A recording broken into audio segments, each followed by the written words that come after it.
Hey everybody, welcome to Distant Worlds 2. I played this a little bit, milestone, about an hour. I never really got around to it, but they just got a new DLC pack that I grabbed during the Steam Spring Sale, and figured, hey, let's give it a shot. Let's give it a big whirl. So first of all, there are going to be some schedule changes. I tend to do one episode a week. Some things are going to be ending. Some things are going to be taking their place. There will be an updated schedule in the YouTube description and on the YouTube header tomorrow, Sunday. So this will be the new Saturday series. Stellaris will be on Sundays. Now we're going to do some space-themed weekends. I like space, so I think that works out. Warhammer 3 is making a return. We're going to keep our Three Kingdoms series. Big Ambitions is staying. Pathfinder is staying. And Anno is staying. I think that's everything. So, yeah. Other things, some things I just haven't enjoyed as much as I thought. And am ready to move on from them.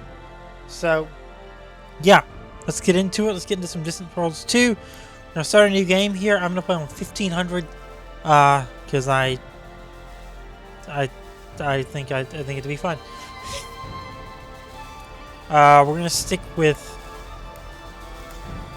We're gonna do elliptical.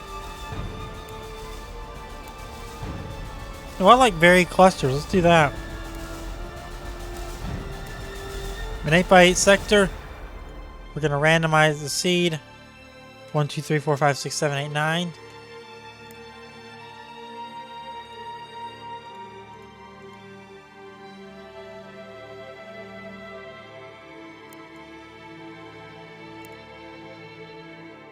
Varied clusters. Alright. That should be 7, 8, 9.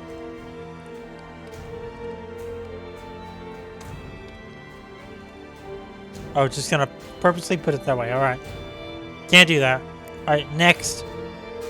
I think all this is fine. We're gonna actually put Galaxy Wrestling on normal, because I'm new to this game. I have to say I'm really new to this game. Keep all that on normal.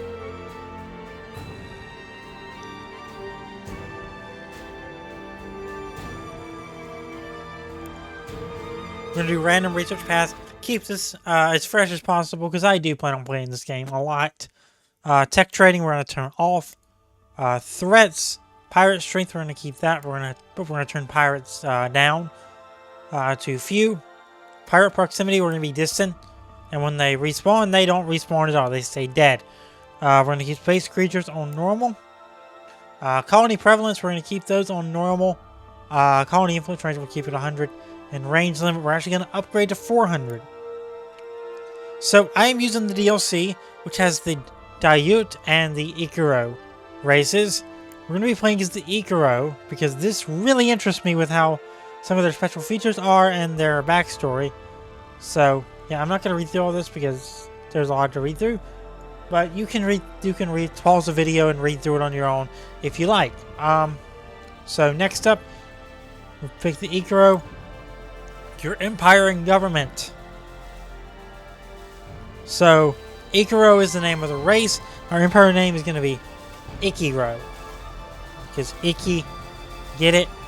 Government, we can have democracy, feudalism, or utopia. I think we're going to have a democracy.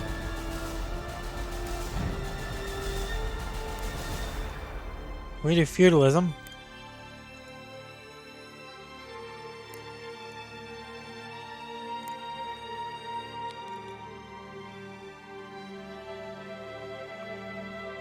Yeah, we're going to stick with democracy.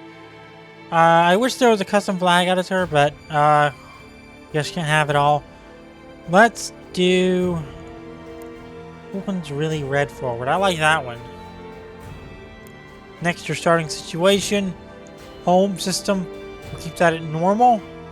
Expansion, starting. Tech level pre-warp. And we'll just keep our starting location random. Auto-generate 7 starting empires. We're going to have 8 total empires in the game, including ourselves.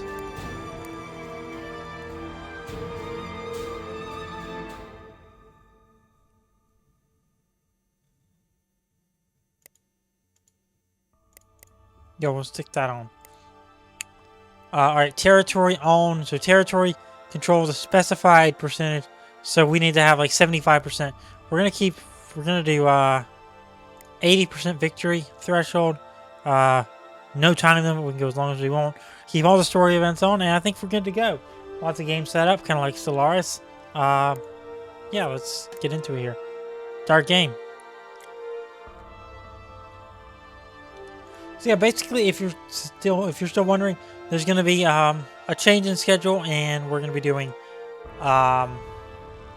Distant Worlds 2 on Saturday, and Stellaris on Sunday, and then Warhammer on Monday. Three Kingdoms on Wednesday, Big Ambitions on Tuesday. So I'll have a full schedule up when I fully decided it in the YouTube channel art, and then Originals when they're available and ready as well. So yeah, I think that's going to keep me into things a lot more and allow me to do more things I enjoy. Alright, so let's read through this. Our faction is known as the Ikkuro. Our government is democracy. We are the Ikkuro. We are typically passive, careful, and extremely dependable. Ikkuro have natural skills and troop recovery rate, damage control, plague curing, and plague containment. Our leader is Migor Karadas. Skilled mining rate, ship construction speed, and facility construction speed. Our home colony is Lentar Major II, a fourth planet in the Lentar Major system. Nearby is the rocky metallic moon Essenkal. Our faction has primitive technology. We are just beginning to take our first steps into space. Explore, expand, and conquer. So here we are, this small little galaxy in this galaxy of 1,500 galaxies. That is the most I've ever said galaxy in one galaxy way. Help, I am a broken record. So we're paused. Let's read through this. Let's read through some of this, not all of it. In the ancient Ikkuro obelisk, we have made a curious discovery. The Ikkuro serve the land and the sky. These have always guided our path. The land, since days before memory, we have sought to live in harmony with our world, to nourish it and thrive alongside it. We are part of nature, and we seek to exist with the plants and animals that surround us, not to dominate them. The sky, the ancient myths of our ancestors say we originated beyond the stars. As we became more sophisticated and science filled the gaps in our knowledge, our intellectuals rejected these stories as nonsense. But as our scientific knowledge grew, we began to discover variances with our biology and of the world around us. And we discovered the ancient relics once central to primitive religious practices were artifacts of an ancient Ikkuro civilization. It now seems likely that the myths of our ancestors grew from the seeds of truth, and that our point of origin is indeed to be found on other worlds. Is there truth in the myths that say our ancestors were driven to this world by a terrible cataclysm that destroyed civilizations across the galaxy? Were there truly monsters who began a terrible war that sparked the cataclysm? Monsters are but other beings, so why were our ancestors unable to reason with them, to show them the way of peace and coexistence? We must discover the truth. Our study of ancient relics and ruins has helped us to move closer to mastering the secret of FTL travel. We have discovered caches of resources not native to this world, but these exist only in limited supply. We must find more of these resources if our research is to continue. Only by advancing our knowledge can we understand our origin. Only by understanding who we were and what drove us to this place can we hope to live in peace with all those we may encounter among the stars. We found technology that has advanced our understanding of early warfield experiment. We found our technology that has advanced our understanding of research labs. We have bonuses of plus 8% colony development, plus 8% colony income, plus 6% reactor research, and 9% scenery. Take me to the location of ancient Ikkuro obelisk.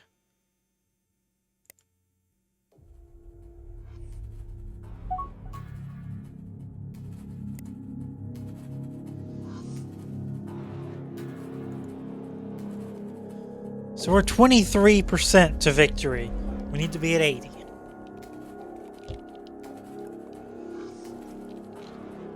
Alright, so with that being said, pause the game. We have constructed our first starship, the Lawless Beggar. This event marks the beginning of our return to the stars. We must continue to expand and explore our solar system. So there's the Lawless Beggar. We can right click to move.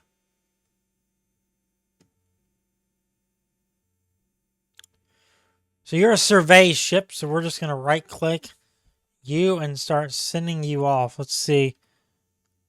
One location bonuses.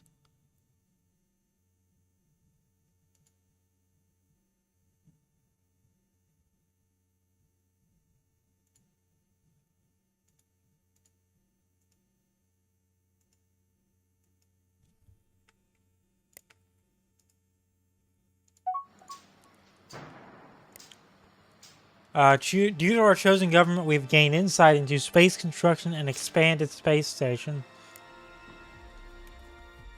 Message. We've completed research in space construction. So this gives us Construction Yard V2 and Small Spaceport V2.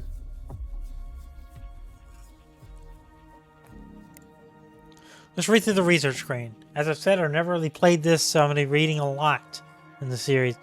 The research screen shows all of the research projects. Projects must be researched to unlock their benefits. Researching takes time. The speed of research is determined by the research output from your colonies and research stations.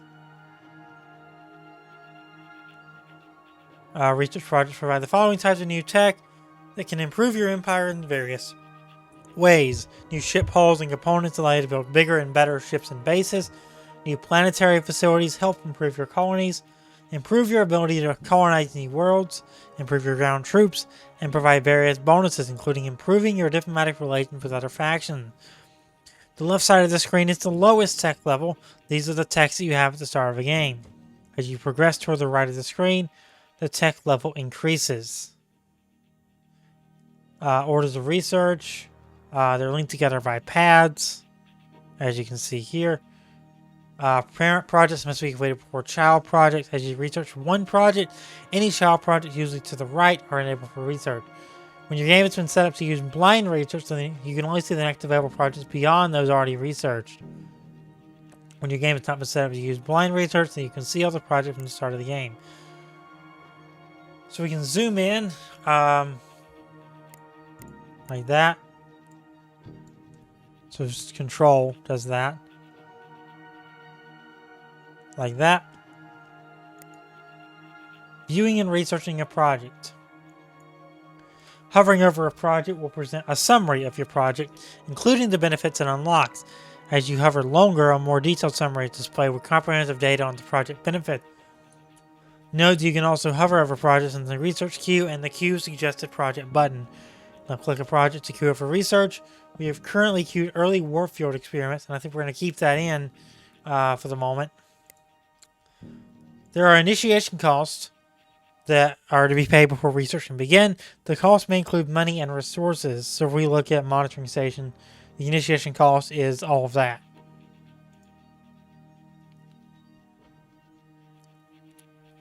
Some projects have extra research bonus requirements before you can begin researching them. This means they can only be initiated when you have sufficient research because of a particular type. E.g., some high-end shield projects require you to have certain threshold of shield research bonuses. You can obtain research bonuses in specific areas by seeking out these locations through exploration. When you find an area with special research bonuses, you can then build a research station there to obtain these bonuses for your empire. Crash research. You can accelerate research of important projects by crashing it. This means spending money to double the research rate for that project. To crash research a project, ensure the project is currently being researched. Click it in the view and a prompt window will appear asking you to approve payment to crash the project. So there's the control panel. You can kind of jump to wherever you want to go. There's filtering into whatever you want. Next suggested project. Early energy deflectors is our next suggested project. And there's our research queue. Exiting research can be done with that button up there.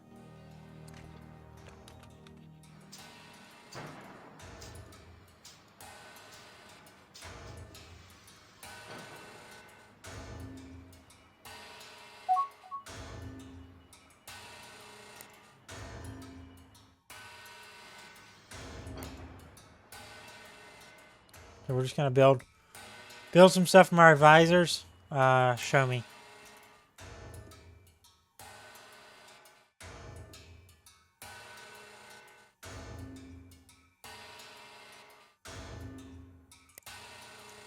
Characters. Your empire's characters are on this list. Let's see. That's the Prime Minister. We have one spy. They're doing counterintelligence against foreign agents. No prisoners.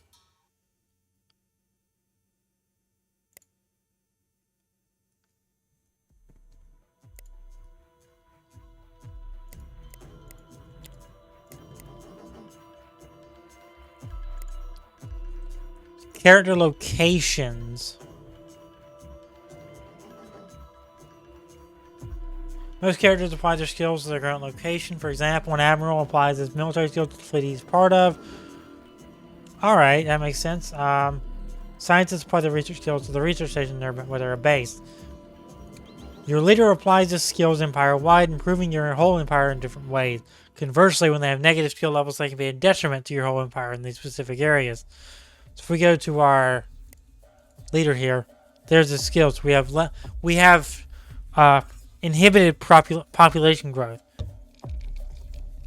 That's no bueno.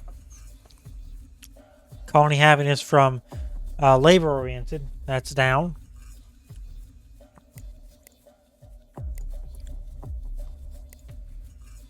So spies are shown here.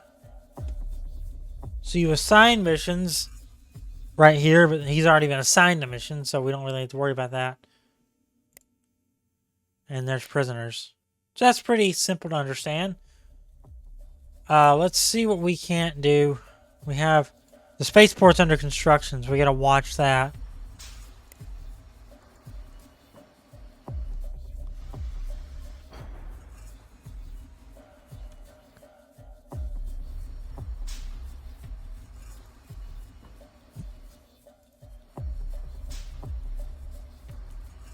So we're going to start getting you researched.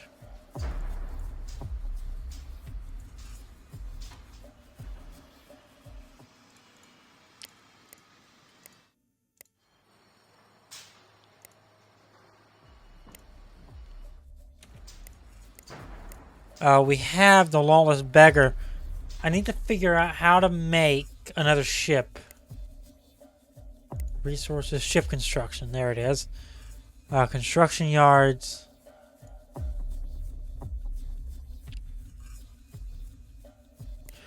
Build new ship or base. Here we go. Let's build another surveyor.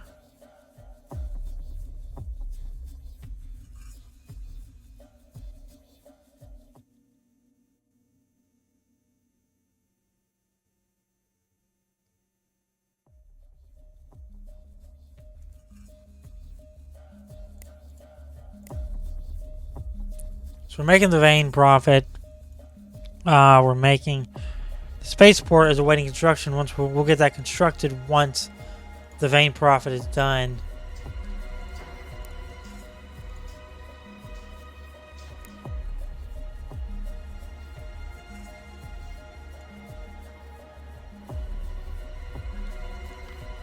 All right.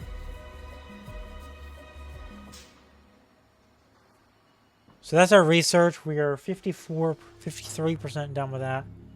Gonna take 2.91 more years.